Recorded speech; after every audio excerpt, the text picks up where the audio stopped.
Hey guys, Jake here. We're going to be talking about Sword Art Online.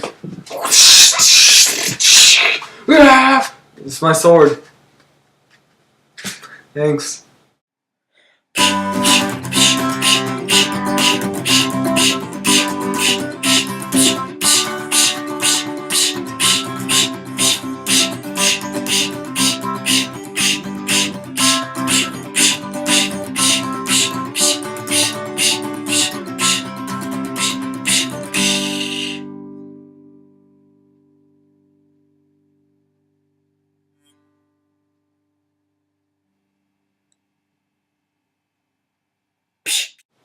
Okay, so about a month ago I went over to my neighbor's house after cross-country practice because one of my other friends from cross-country was over there, and I was like, okay, I'll just go hang out with them. They said they were watching anime, and I'd never watched anime before other than the Pokemon anime. And so I go over there, and they're watching a show, and I sit down, and I was like, what the heck is going on? Because, like, some girl just fainted, and I had no idea what was going on.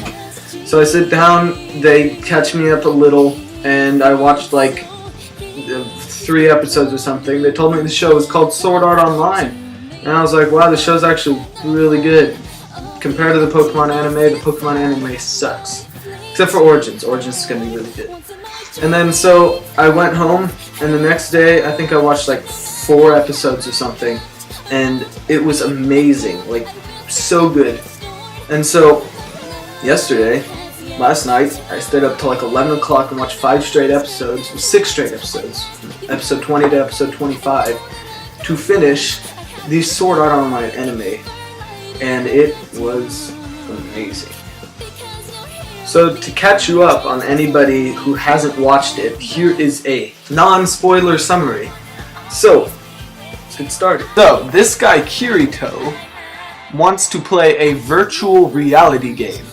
And to do that, he needs to use this thing, a nerve gear, which transports you and your whole body and makes it feel like you're actually in a game when you use it. And he is transported into this MMORPG called Sword Art Online, which is on its release date. It's the first day that everybody's played. He's transported to this world called Aincrad, where thousands of people are playing this game. And he plays this game, he's playing through the game in this beautiful world, beautiful scenery. Look at that, I don't even know, is that 2 moons? And then he goes to log out, but he can't.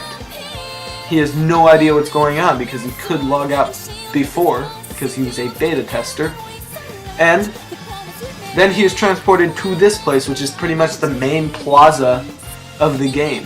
And he is told that he cannot escape the game and log out until he beats all 100 floors of this place, all 100 floors, with bosses like this guy. And he has to do this, and everybody has to do this, and he has to beat all 100 levels, each getting harder. But the catch is, if you die in the game, you die in real life. Yes. Scary. Warning, you are about to enter a spoiler zone. Go to the time in the annotation to fast forward and skip all the spoiler stuff if you have not yet watched the show, which I suggest you definitely watch. Now that I've gotten the summary and the spoiler warning out of the way, I can finally compare the first and the second season. Personally, I feel that the first season was better. Both seasons had great plots, both had very good purposes, but the first season was definitely better because it felt like it had a greater risk.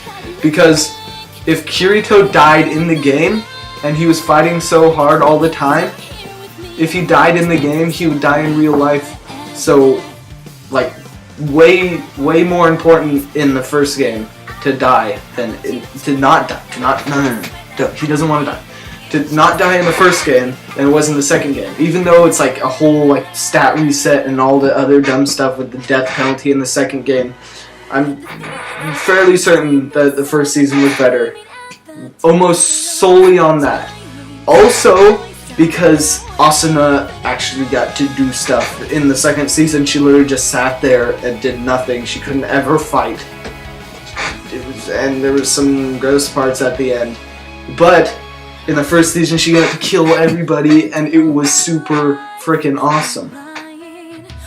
Now, the end of the first season was amazing. It goes from, like, crazy, like, fishing, like, who goes from fishing to what happens afterwards? Fishing at the halfway point of the series. Now, I've never watched an anime, and I didn't know that they usually, like, end crazy in the halfway point and then end crazy at the end. But they go fishing. One episode later, they go into a crazy boss fight that kills 14 people against some crazy thing that they barely kill, and then in the next episode, Kirito gets to fight the game's creator and final boss, who is the strongest guy in the game. He's got a crazy shield, and then Kirito pretty much loses. His wife Asuna dies, and then he gets stabbed. He pretty much dies. It goes like to 0.0000001%, but then the crazy awesome guy he is, he goes, he fights through it. The creator literally, Heathcliff literally gets scared, like what is this guy? He drops his sword and shield and he's dead, and Kirito has won the game. And that should save everybody, right? Nope. 300 people are still stuck in the game. I do believe, though, that the second season ending was a little unbelievable. I thought Asuna was gonna escape from her birdcage when she first escaped, and then she nearly gets there, and I thought she would click the log out, but I thought she would escape, not click the log out, and then the dumb jelly guy is disgusting. And then now Kirito is like, how did he not know she was up there? I don't even know. So then he goes to the World Tree, and he goes in there, and I thought, like, Kirito never loses. This is where I was actually shocked. He goes through there, and it's literally like, it is not meant to get past there. There is unlimited, which is crazy, unlimited guards, and he doesn't make it through. And then, luckily, Leafa makes it through to help him. Oh, and also, the weird incest thing with Leafa and Kirito, that's really awkward. Okay, never mind that. But then, where was I? And then, okay, then he goes in there a second time, and I'm like, okay, him and Reckon and Leafa, there's no way he's making it through. And then they just keep on coming, and he's doing his best, and then Reckon, he goes and like does dark magic. I thought he was going Super Saiyan for a second. I was like, oh my god, he's going Super Saiyan, there's no way. And then I was like, oh wait, no, he self-destructs. He self-destructs, barely kills any of the guys, so there was like no reason, and now Leafa has to keep healing them, and then, bam, the dragons with the safe kiss or whatever, and then the sylphs come in with their warriors, and then they go and they're like killing everything, and then there's literally like so many guards that there's no light in there. It's covering the way out, and then Leafa throws up her sword. Kirito catches it, which I don't know why he didn't go and buy another sword, because he's crazy. And he goes like connects them together and just plows through everybody. I don't even know how he did that. This is where it starts getting unbelievable, because he plows through everybody, which doesn't make any sense, because why didn't he just do that in the first place?